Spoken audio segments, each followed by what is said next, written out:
हरे कृष्णा। आप सभी का स्वागत है। आज चर्चा को जारी रखते हैं। कल हमने बात करी थी 9वें अध्याय परम गुह्य ज्ञान श्लोक संख्या 11 पर कि जब भगवान मनुष्य रूप में अवतरित होते हैं तो मूर्ख भगवान का उपहास करते हैं और वो मुझ परमेश्वर के दिव्य स्वभाव को नहीं जानते। कल हमने ये बात की थी कि कैसे भगवान अपना विराट रूप अर्जुन को दिखा रहे हैं और प्रसन्न होकर दिखा रहे हैं, किसी और को पहले नहीं दिखाया। आज यहाँ से इस चर्चा को पकड़ते हैं। हम सब जानते हैं एक जीव होता है जिसका नाम है उल्लू। उल्लू की खासियत होती है कि वो रात को जागता है और दिन में सोता है। तो अगर ऐसा पक्षी कहे कि सूर्य नाम की कोई वस्तु नहीं है, ये सब भ्रम है, हमें तो दिखता ही नहीं है, हम नहीं सूर्य को मानते, ऐसा कुछ भी होता नहीं है, और उस पक्षी की बात पर अगर वहाँ पर 100 और पक्षी आकर ताली मारें ऐसे भाषण पर, तो क्या आपको लगता है सूर्य की सेहत पर कुछ भी फर्क पड़ेगा? क्या सूर्य देवता ये सोचेंगे कि अरे ये तो 100, 200, 500 उल्लू अब इकट्ठे हो गए, ये तो मेरे अस्तित्व में मान ही नहीं रहे हैं, तो मैं ऐसा करता हूँ, अपने अस्तित्व को मनाने के लिए मैं रात्रि में उदय होता हूँ। आपको लगता है कि सूर्य को कोई फर्क पड़ेगा? और सूर्य ने कभी ऐसा सोचा होगा? नहीं, कभी नहीं सोचा होगा। तो इसी तरह से मूढ़, भगवान कह रहे हैं अव जानन्ति माम मूढ़ा, उपहास करते हैं मेरा। कौन? मूर्ख व्यक्ति। मूढ़ कौन होते हैं? जब 100 बेवकूफ़ मिलते हैं ना तो एक मूर्ख बनता है, और ऐसे 100 मूर्ख बनते मिलते हैं तो एक पागल बनता है, और ऐसे 100 पागल मिलते हैं ना तो एक मूढ़ बनता है, जो शास्त्र नहीं मानता, भगवान की सत्ता को नहीं मानता। तो वो कितना ही भाषण क्यों ना दे दे और अपने जैसे ऐसे ही जीवों को क्यों ना एकत्रित कर ले, भगवान की सेहत पे फ़र्क नहीं पड़ता। तो आज हम अपनी चर्चा को आगे बढ़ाएंगे कि भगवान के प्रभाव को न मानने वालों का वर्णन तो भगवान ने 11वें श्लोक में किया है, और आज हम 12वें श्लोक को भी इसी में लेंगे कि भगवान के प्रभाव को नहीं जो मानते हैं उनका क्या बनता है। क्योंकि हमने कल बात की कि भगवान के प्रभाव को ऐसे लोग नहीं मानते। भगवान कह रहे हैं जब मैं मनुष्य रूप में अवतरण लेता हूँ तो वो मेरे परम भाव को नहीं पहचानते। परम भाव अजनान्तो मम भूत महेश्वरम, कि मैं सबका ईश्वर हूँ, ये नहीं मानते। तो जो लोग कृष्ण का उपहास करते हैं ना, वो क्या कहते हैं? वो कृष्ण को एक सामान्य व्यक्ति मानते हैं। अहम सर्वेषु भूतेषु भूत आत्मा अवस्थितः सदा, परमेश्वर समस्त जीवों में विद्यमान है। अच्छा होगा अगर हम श्लोकों को अपने मन के मुताबिक, मन की उड़ान से ना समझकर आचार्यों से समझें, जैसे जीव गोस्वामी और विश्वनाथ चक्रवर्ती ठाकुर जैसे आचार्यों से ग्रहण करें। क्योंकि जो कृष्ण का उपहास करते हैं वो अनधिकारी हैं, उनसे भागवत गीता की टिप्पणी सुनने का कोई फ़ायदा नहीं है, क्योंकि जो स्वयं अंधा है वो हमें क्या रास्ता दिखाएगा। तो जीव गोस्वामी इसे ऐसे समझाते हैं कि श्री कृष्ण समस्त चर अचरों में अपने अंश विस्तार परमात्मा के रूप में स्थित हैं। आपको याद होगा हमने बात की थी कि कैसे कारणोदक्षाई भगवान के शरीर के पोरों में से अनेक ब्रह्मांड निकलते हैं, और फिर हमने एक ब्रह्मांड को एक गेंद समझकर उसे समझने का प्रयास किया कि कैसे गर्भोदक्षाई विष्णु उसमें प्रवेश करते हैं और उनकी नाभि कमल के ऊपर ब्रह्मा जी हैं, और इस तरह से ब्रह्मा जी सृष्टि की उत्पत्ति करते हैं, और हर जीव में आत्मा के साथ साथ परमात्मा का वास है। और वो परमात्मा कौन है? क्षीरोदक्षाई विष्णु। तो भगवान ही अपना अंश विस्तार करके हर एक जीव के हृदय में वास करते हैं परमात्मा बन के। अभी कोई नव दीक्षित भक्त हो जो मंदिर में भगवान की अर्च मूर्ति पर तो ध्यान देता है लेकिन अन्य जीवों का सम्मान नहीं करता, तो वो ऐसे ही मंदिर में भगवान की पूजा में लगा रहता है। क्योंकि भगवत भक्त जो है ना 3 प्रकार के होते हैं, और ये सबसे निचली श्रेणी, सबसे निम्न श्रेणी है कि अर्च विग्रह को, मूर्ति को तो हम पूरा मान सम्मान दे रहे हैं और बाहर दीन दुनिया में हम भगवान को नहीं देख पा रहे हैं। तो नव दीक्षित भक्त अन्य भक्तों की उपेक्षा मंदिर के अर्च विग्रह पर अधिक ध्यान देते हैं। विश्वनाथ चक्रवर्ती ठाकुर चेतावनी देते हैं कि इस प्रकार की मानसिकता को हमें देखिए सुधारना चाहिए। हम भक्त हैं, हमें समझना चाहिए कि कृष्ण परमात्मा रूप में प्रत्येक जीव के हृदय में विद्यमान है। अगर वो अर्च मूर्ति में हैं तो वो हर भक्त के, हर प्राणी के हर जीव के हृदय में है। तो प्रत्येक व्यक्ति परमेश्वर का निवास है, मंदिर है। जिस तरह कोई भक्त भगवान के मंदिर का सम्मान करता है, वैसे ही प्रत्येक जीव का सम्मान करना चाहिए जिसमें परमात्मा निवास करते हैं। तो प्रत्येक व्यक्ति का समुचित सम्मान करना चाहिए, कभी उपेक्षा नहीं करनी चाहिए। ये आचार्य कहते हैं कि अगर आप भगवान को मूर्ति में देख रहे हैं तो भगवान को हर जीव में भी देखिए। और ऐसे अनेक निर्विशेषवादी हैं जो मंदिर पूजा का उपहास करते हैं। देखिए, वो मूर्तियों की सेवा को मानते नहीं, खंडित करते हैं इस सिद्धांत को। वे कहते हैं कि चूंकि भगवान सर्वत्र हैं तो फिर अपने को हम मंदिर पूजा तक ही क्यों सीमित रखें। यदि ईश्वर सर्वत्र हैं तो आपको क्या मुश्किल है अर्च विग्रह में भगवान को देखने में। यद्यपि सगुणवादी तथा निर्विशेषवादी निरंतर असहमत होते हैं इस बात पर, लेकिन जो भक्त है ना, वो पूर्णतया जानता है कि यद्यपि कृष्ण भगवान हैं, इसके साथ वे सर्वव्यापी भी हैं। देखिए, एक भक्त ही इस बात को समझता है कि कण कण में भगवान हैं। भगवान सर्वव्यापक हैं, सर्वज्ञाता हैं, ओमनीपोटेंट हैं, ओमनी प्रेजेंट हैं, ओमनीसिएंट हैं। भगवान सर्वशक्तिमान हैं और इसकी पुष्टि ब्रह्म संहिता में हुई है। गोलोक नाम्नि निज धाम्नि तले च तस्य देवी महेश हरिधाम सुतेषु तेषु ते ते प्रभाव निचय विहितश्च येन गोविंदमादिपुरुषं तमहं भजामि।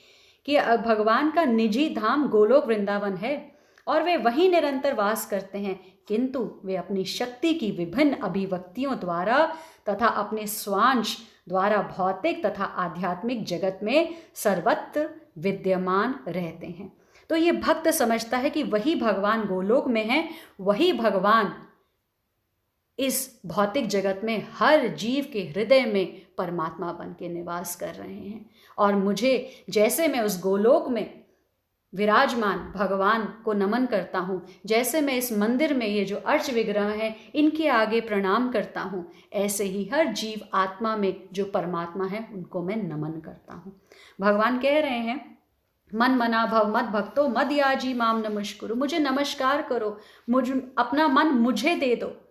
तो जब भगवान ये कह रहे हैं मेरे भक्त बनो, मुझे नमस्कार करो, मेरी पूजा करो, पूर्णतया तल्लीन होने पर तुम निश्चित रूप में मुझको प्राप्त करोगे, तो एक भक्त को इसमें कोई संशय नहीं होता। तो ये रहा हमने 9-11 जो हमने कल अधूरा छोड़ा था। आज हम इसी को आगे चर्चा करते हैं कि अब भगवान बताएंगे। पहले तो भगवान ने बताया कि कुछ भगवान के प्रभाव को नहीं मानते।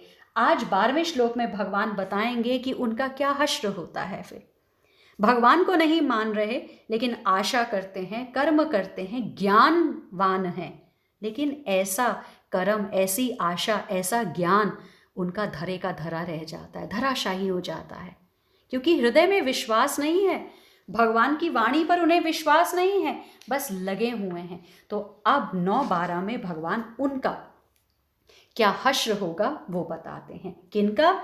जो भगवान का उपहास करते हैं, जो मूर्ख भगवान को मनुष्य रूप में अवतरित हो देखकर परमेश्वर के दिव्य स्वभाव को नहीं जानते, ऐसे मूर्खों का क्या होगा भगवान अब 9-12 श्लोक में बताएंगे। देखिए क्या कह रहे हैं भगवान।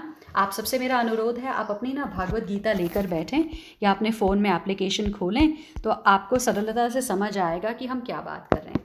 भगवान कह रहे हैं, मोग आशा मोग कर्मणा मोग ज्ञाना विचेतसः। उनकी आशा निष्फल, सकाम कर्म निष्फल, विफल उनका ज्ञान है। क्यों? क्योंकि वो मोहग्रस्त हैं। मोह क्या है? कि भगवान नहीं है। भगवान की सत्ता को ना मानना ही मोह है। इस शरीर के साथ आसक्ति ही मोह है। इस परिवर्तनशील संसार को अपना मानना मोह है। तो वो मोहग्रस्त होते हैं। और उनका आगे क्या होगा? राक्षसीम आसुरीम चैव मोहिनीम श्रिता। उनका क्या होगा? राक्षसी आसुरिम चैव प्रकृतिम। उनका स्वभाव ऐसा होगा। मोहिनी, मोहने वाली शरण ग्रहण किए हुए हैं। वो भगवान की जो मोहने वाली शक्ति है उसकी शरण ग्रहण किए हुए हैं। तो जो लोग इस प्रकार मोहग्रस्त होते हैं, जो भगवान की सत्ता को नहीं मानते, वे आसुरी तथा नास्तिक विचारों के प्रति आकृष्ट रहते हैं। इस मोहग्रस्त अवस्था में उनकी मुक्ति आशा, उनके सकाम कर्म तथा ज्ञान का अनुशीलन सभी निष्फल हो जाते हैं। देखिए, आप भगवान को मान नहीं रहे, लेकिन आपने मुक्ति की आशा कर रखी है, मोग आशा, मुक्ति की आशा कर रखी है भगवान को बिना सत्ता को माने हुए। आप कर्म कर रहे हैं, सकाम कर्म, और आप सोच रहे हैं कि आपको मुक्ति प्राप्त होगी। तो कैसे संभव है? आप अपने आप को ब्रह्म ज्ञानी मानते हैं, ब्रह्म ज्ञान बिना भगवान को की सत्ता को माने हुए, बिना भगवान की शरणागति हुए, ऐसा कैसा ब्रह्म ज्ञान है? तो भगवान कह रहे हैं विचेतसः, ये सब मोहग्रस्त हैं।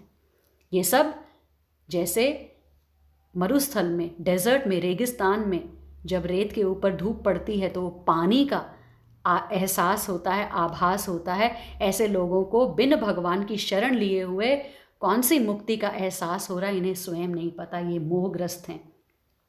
तो ऐसे लोग जो हैं वो आसुरी और नास्तिक विचारों के प्रति अब आकृष्ट रहते हैं। ऐसे अनेक भक्त हैं जो अपने को कृष्ण भावनामृत तथा भक्ति में रत दिखलाते हैं। देखिए, तिलक लगाएंगे, कंठी पहनेंगे, लेकिन अंतःकरण से वे भगवान कृष्ण को परब्रह्म नहीं मानते। ऐसे लोगों को कभी भी भक्ति फल, भगवत धाम गमन प्राप्त नहीं होता, क्योंकि सिर्फ वेशभूषा बदल लेने से भगवत धाम नहीं मिलेगा, भक्ति फल नहीं मिलेगा। आपको अपने अंतःकरण से भगवान को मानना पड़ेगा, भगवान की सत्ता को मानना पड़ेगा। इसी प्रकार जो पुण्य कर्म में लगे रहकर अंतोगत्वा इस भवबंधन से मुक्त होना चाहते हैं, वे भी सफल नहीं हो पाते, क्योंकि आप जितने मर्जी पुण्य कर्म कर लीजिए, जब तक आप उन्हें भगवान को समर्पित नहीं करेंगे, आप मुक्त नहीं हो सकते। क्योंकि ऐसे लोग क्या करते हैं? कृष्ण का उपहास करते हैं, जैसे हमने 9-11 में पढ़ा है। तो जो लोग कृष्ण पर हंसते हैं उन्हें आसुरी या नास्तिक समझना चाहिए। वो ऐसी स्वभाव के होते हैं, आसुरी नास्तिक। जैसा कि 7वें अध्याय में बताया जा चुका है, ऐसे आसुरी दुष्ट कभी भी कृष्ण की शरण में नहीं जाते। भगवान बता रहे हैं कि ऐसे लोग मेरी शरण में नहीं आते। और जो भगवान की शरण में नहीं जाएगा, जो अग्नि के समीप नहीं जाएगा, आप बताइए उसको गरमाइश का अनुभव कैसे होगा?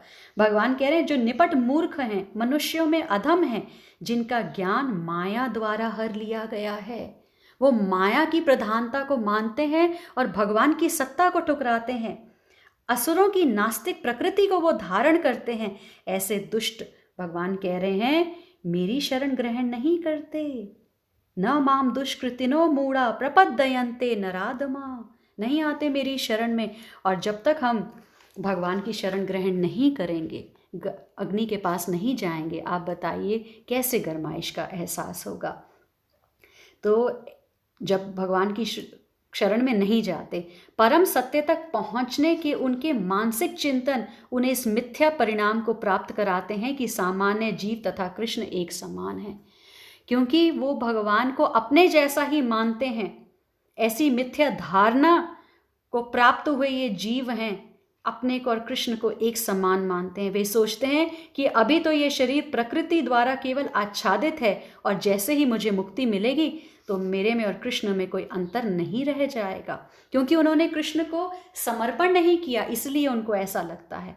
कृष्ण से ये समता का ये प्रयास भ्रम के कारण निष्फल हो जाता है। भगवान ने कहा है ममय वांशो, तुम मेरे अंश हो। भगवान ने ये नहीं कहा कि तुम में और मेरे में फर्क नहीं है। अचिंत्य भेद भेद, भगवान ने कहा जैसे आकाश में वायु है। भगवान ने ये नहीं कहा कि एक आकाश का टुकड़ा है। भगवान ने कहा आकाश में जैसे वायु है वैसे ही तुम सभी जीवात्मा मेरे में स्थित हो। तो आपने कैसे मान लिया कि आप और कृष्ण में समता है? इस प्रकार का आसुरी तथा नास्तिक ज्ञान अनुशीलन सदैव व्यर्थ रहता है। यही यहाँ पर भगवान बता रहे हैं। इस श्लोक के माध्यम से भगवान क्या बता रहे हैं? राक्षसी आसुरी चैव प्रकृति मोहिनी मिश्रिता। तो उन्होंने ऐसी माया की शरण ग्रहण कर रखी है, मेरी शरण ग्रहण नहीं की है। ऐसे व्यक्तियों के लिए वेदांत सूत्र तथा उपनिषदों जैसे वैदिक वांग्मय के ज्ञान का अनुशीलन सदा निष्फल होता है। ऐसे लोग वेदांत पढ़ लें, उपनिषद पढ़ लें, वैदिक ज्ञान को भी क्यों ना समझ लें, ब्रह्म ज्ञान तक पहुंच जाएं, लेकिन निष्फल हो जाएगा ऐसा ज्ञान, क्योंकि जिसमें भगवान की सत्ता नहीं है वो ज्ञान ज्ञान नहीं है, वो सिर्फ ब्रह्म है।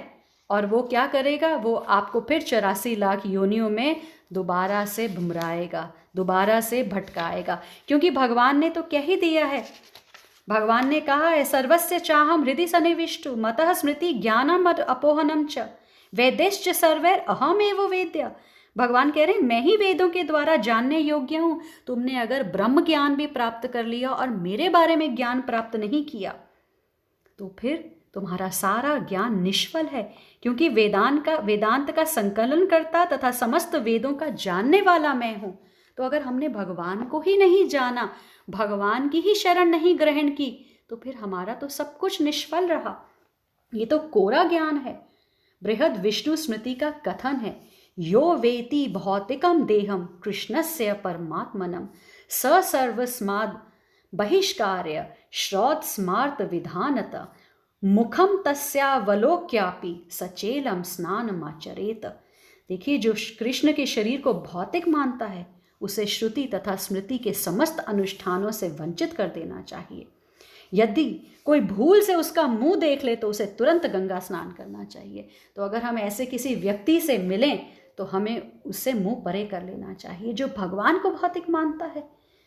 लोग कृष्ण की हंसी उड़ाते हैं क्योंकि वे भगवान से ईर्ष्या करते हैं। उनके भाग्य में जन्म जन्मांतर नास्तिक तथा असुर योनियों में रहे आना लिखा है। उनका वास्तविक ज्ञान सदैव के लिए भ्रम में रहेगा और धीरे धीरे वे सृष्टि के गहनतम अंधकार में गिरते जाएंगे। अगर कोई प्रकाश की तरफ नहीं आएगा, और वो अंधकार में तो है ही, क्योंकि हम तो अंधकार में हैं ही, जीव अंधकार में है, तभी इस भौतिक जगत में है। अगर भगवान से संबंध विच्छेद हुआ है तभी तो हम भौतिक संसार में हैं।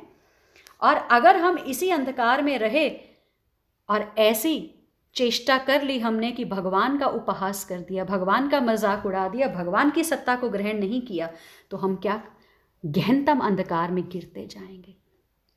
प्रकाश में आने की बजाय हम गहनतम अंधकार में गिरते जाएंगे और हमें क्या होगा, जन्म जन्मांतर नास्तिक और असुर योनियों में आना जाना पड़ेगा।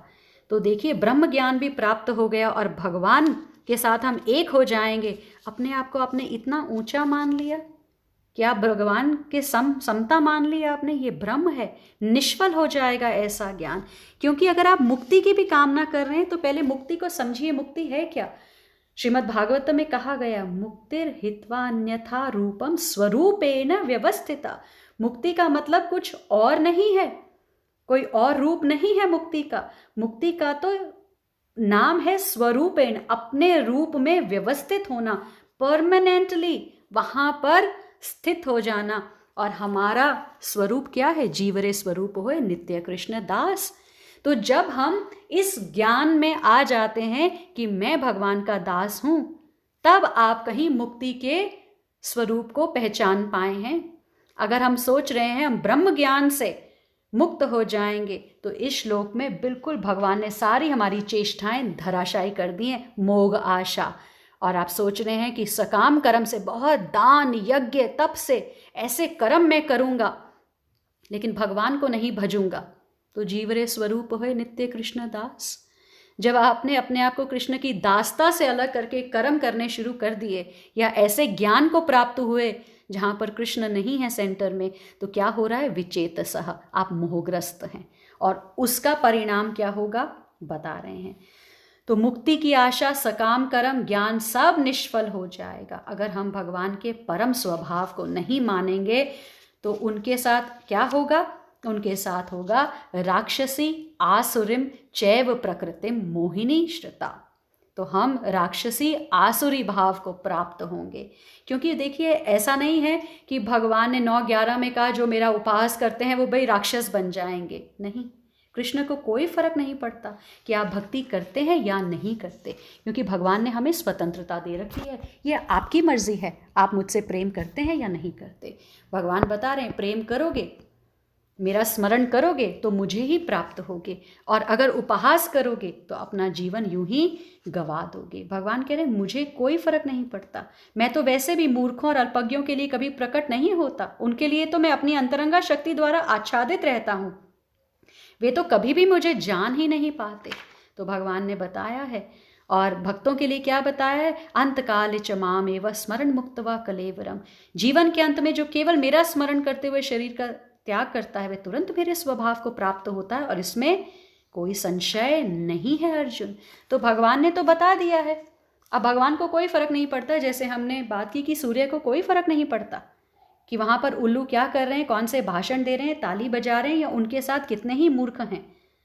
तो मूढ़ भगवान को नहीं मानते, शास्त्र नहीं मानते, तो ऐसे लोग मुक्त नहीं हो सकते, क्योंकि जब तक आप भगवान की शरण नहीं ग्रहण करेंगे आप मुक्त हो ही नहीं सकते।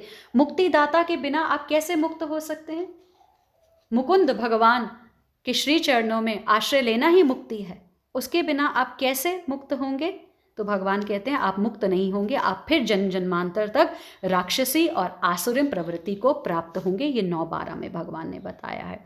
इससे पहले भी अगर आपको याद होगा तो 9:3 में भगवान ने क्या बताया था, अश्रद्धा नाम पुरुष, जिनकी श्रद्धा धर्म में नहीं है, जो लोग भक्ति में श्रद्धा नहीं रखते वे मुझे प्राप्त नहीं कर पाते और जन्म मृत्यु के मार्ग पर वापस आते रहते हैं। तो जो लोग नास्तिक स्वभाव के हैं वो तैयार रहिए कि इस जन्म में आपको इंटेलिजेंस मिली, आपने बहुत बड़े बिजनेसमैन मिले हैं, आपकी फैक्ट्री है, आपके बड़े बड़े घर हैं, नौकर चाकर हैं, आप जितना मर्जी भक्तों का भगवान का उपहास कर लीजिए। मैं नहीं मानता मंदिर को, मैं नहीं जाता मंदिर, मैं तो प्याऊ बनवाता हूँ, मैं तो यज्ञ करता हूँ, आप जो मर्जी कर लीजिए। भगवान ने बता दिया है आपकी सारी आशाएं, आपके सारे सकाम पुण्य से जो आप कर्म कर रहे हैं और आपका सारा ज्ञान जो है वो धराशायी होने वाला है, और आप जन्म मृत्यु के चक्रव्यूह में दोबारा पड़ने वाले हैं, और आप राक्षसी आसुरिन प्रकृति को प्राप्त होंगे।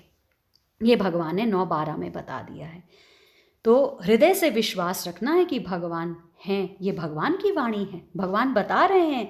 आप देखिए अगर आगे लिखा हो कि आगे खाई है, या आगे गहरा कुआं है, या आगे डेड एंड है ना, बोर्ड लिखा होता है ना जब हम सड़कों पे ट्रैवल करते हैं, हाईवेज पे जाते हैं, अगर हम उस चेतावनी को ना माने और फिर हमारा एक्सीडेंट होगा या नहीं होगा। इसी तरह से 9:11 9:12 में भगवान ने नास्तिकों के स्वभाव के बारे में बता दिया है कि आप मत मानिए, मुझे कोई फ़र्क नहीं पड़ता, मेरी सेहत पे क्या फ़र्क पड़ता है।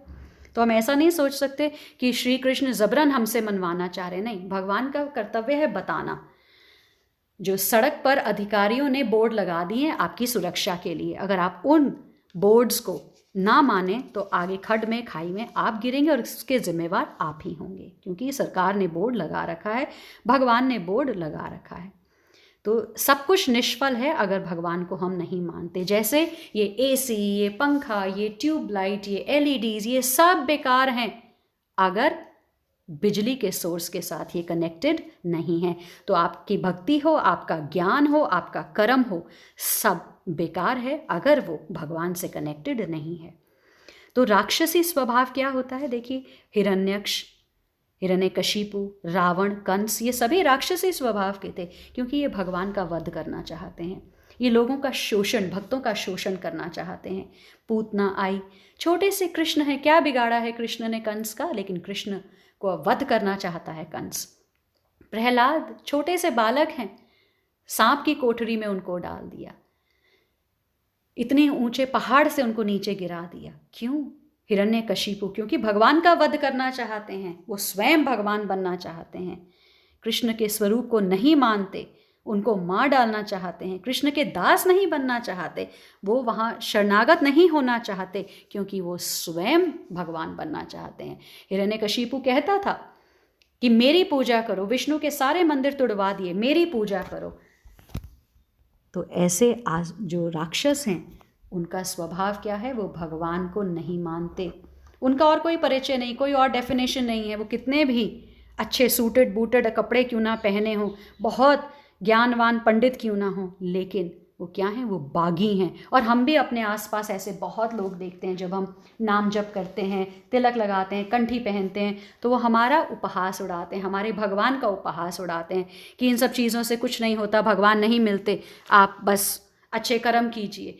अच्छे कर्म, तो आज भगवान ने आपकी सारी चेष्टाओं पर पानी फेर दिया है। भगवान ने कह दिया है कि मोग कर्मणो, ऐसे कर्म निष्फल हैं जो भगवान की शरणागति में होकर नहीं किए जाते। तो भगवान ऐसे जो बहुत अपने आप को तथाकथित बहुत इंटेलिजेंट मानते हैं, भगवान उन्हें मूढ़ कहते हैं, क्योंकि उनका ज्ञान अपहृत हो गया है। माया की चकाचौंध में भगवान ने उन्हें पैसा दे दिया, खूबसूरती दे दी, टैलेंट दे दिया, तो उनका सारा जो ज्ञान है ना वो छूमंतर हो गया। माया ने अपहरण कर लिया और वो राक्षसी स्वभाव के हो गए। भगवान की सत्ता को ठुकराना, उनकी शरण न ग्रहण करना, ये राक्षसी आसुरी प्रकृति है। तो भगवान सबको अवसर प्रदान करते हैं, जो उन्हें नहीं मानते राक्षस असुर बन जाते हैं। ऐसे ही थोड़ी नास्तिक बन गए, इस जन्म में थोड़ी वो ऐसे ही नास्तिक बनकर आए हैं।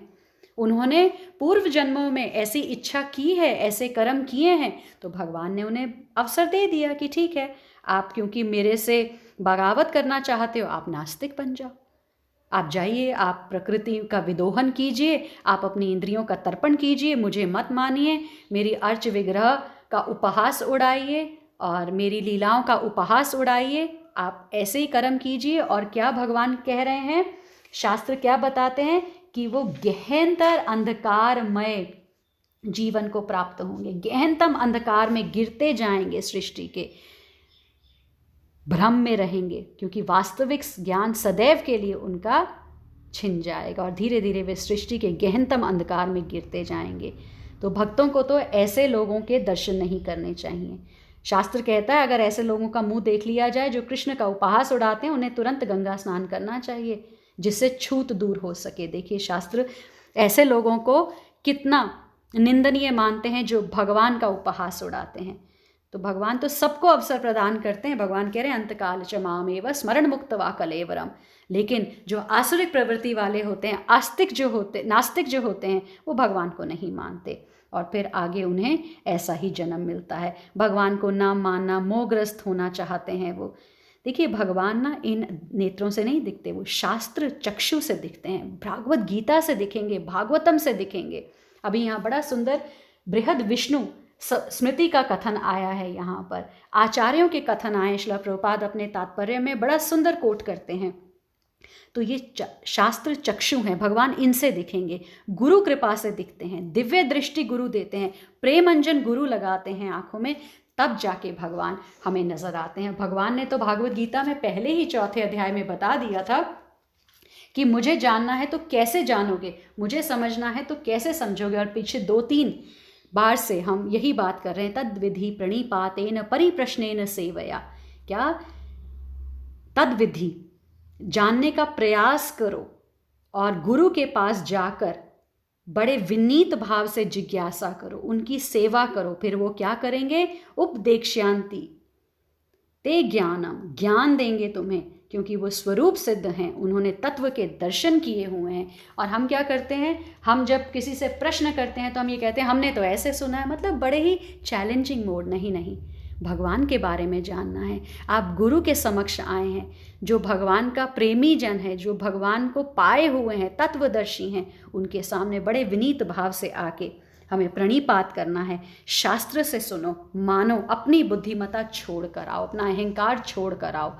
देखिए जब हम स्कूल में भी पढ़ाई करते हैं, मटेरियल नॉलेज भी लेते हैं, हम क्रमबद्ध होकर सीखते हैं, ABCD है ना, फिर AT AT है ना, UP आप, और फिर हम CUP कप लगाएंगे, BAT बैट लगाएंगे। मेरा कहने का मतलब है क्रमबद्ध होकर सीखते हैं, 1 by 1 सीखते हैं। ऐसे ही भागवत गीता को भी अंडर गाइडेंस सीखो और पूरा A to Z सीखो, पहले अध्याय से लेकर अंतिम 18वें अध्याय तक एक एक श्लोक पर बहुत अच्छे से ध्यानपूर्वक। Don't jump to conclusion. सीधा ही मत कहो टीचर को कि मुझे आज ऐसे लिखना है माई मदर पे, वो संभव नहीं होगा। लेकिन धीरे धीरे करके आप माई मदर पे किसी भी टॉपिक पे ऐसे लिख पाओगे। इसी तरह से भागवत गीता शनै शनै, step by step, under guidance अगर आप पढ़ोगे ना, तो आपको सब समझ में आएगा। भगवान की कृपा से ये जो शास्त्र के चक्षु आपको मिलेंगे, गुरु कृपा मिलेगी, दिव्य ज्ञान हृदय प्रकाशित हो जाएगा, भगवान खुली किताब की तरह आपके सामने आ जाएंगे। तो हम कंक्लूजन पे जंप ना करें, नास्तिक भाव को ना प्राप्त हों।